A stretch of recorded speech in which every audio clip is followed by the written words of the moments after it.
Hello there, it's Derek. How are you doing? J'espère que tu vas très bien. Alors cette petite vidéo, oui, je vais te donner quelque chose d'exceptionnel pour que tu puisses maîtriser 80% des temps en fait de la langue anglaise. Et c'est une vidéo exceptionnelle où en fait je vais t'expliquer trois temps à connaître.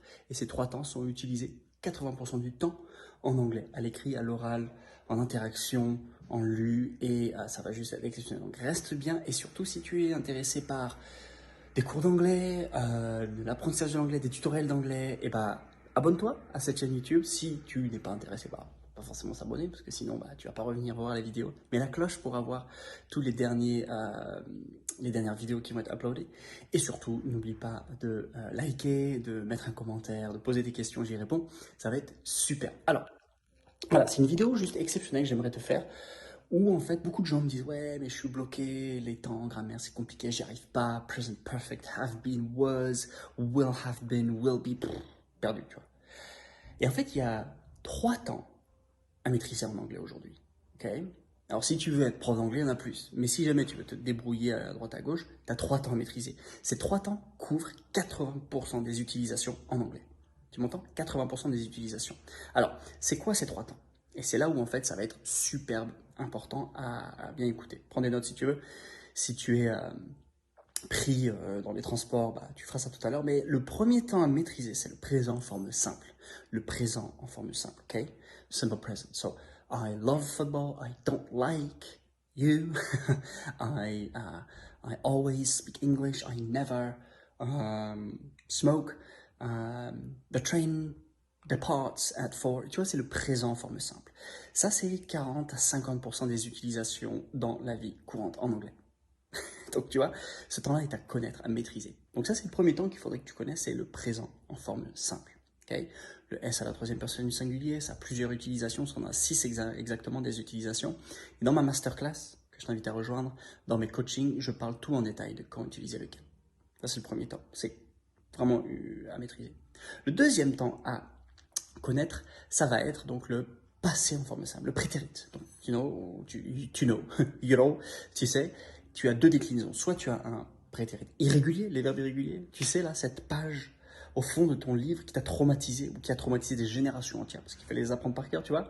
Ça. Alors, c'est juste la deuxième colonne parce que tu avais 4 colonnes. Infinitif, prétérit, participe passé et traduction. Nous, on veut juste la deuxième, le prétérit. Donc, be, ça donne was, who, were. Have, ça donne had. Il y en a plein, tu vois. La see, ça donne saw. Donc, c'est ça, il faut les connaître. Et la deuxième déclinaison, c'est le prétérit régulier. Donc, je rajoute un ed ou un d à la fin. Live, ça donne lived. Marry, ça donne married. Et là, tu as ce deuxième temps à connaître pour parler d'événements passés.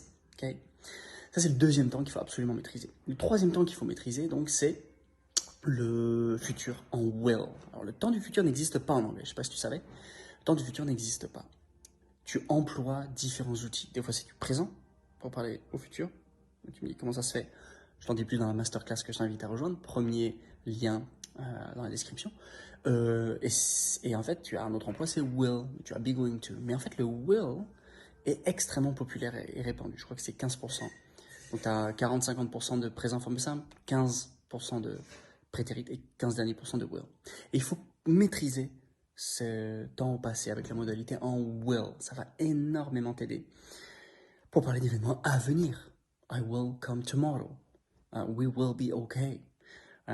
Et donc voilà, c'est vraiment ces trois temps-là que je t'invite à retravailler, maîtriser, connaître pour maîtriser 80% de temps grammaticaux grâce à ces trois-là. Donc maintenant, si tu veux aller plus loin, toi aussi, dans la langue anglaise, je t'invite tout simplement à aller regarder ma masterclass. Alors, ma masterclass, c'est le premier lien le premier lien en description où tu vas pouvoir faire trois choses. Numéro un, c'est dans ton activité, parce que c'est une masterclass pour adultes, dans ton activité, exceller, développer grâce à l'anglais. Et ça, c'est ce qu'on peut faire ensemble. Deuxièmement, tu vas trouver quelqu'un avec qui parler en anglais tous les jours.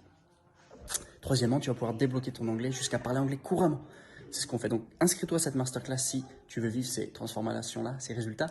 Et moi, je te souhaite une très bonne journée. Abonne-toi, like, commente. Parce que oui, YouTube fait des référencements avec ces métriques-là. Donc, il faut le faire. And I'll speak to you guys very soon. Bye bye.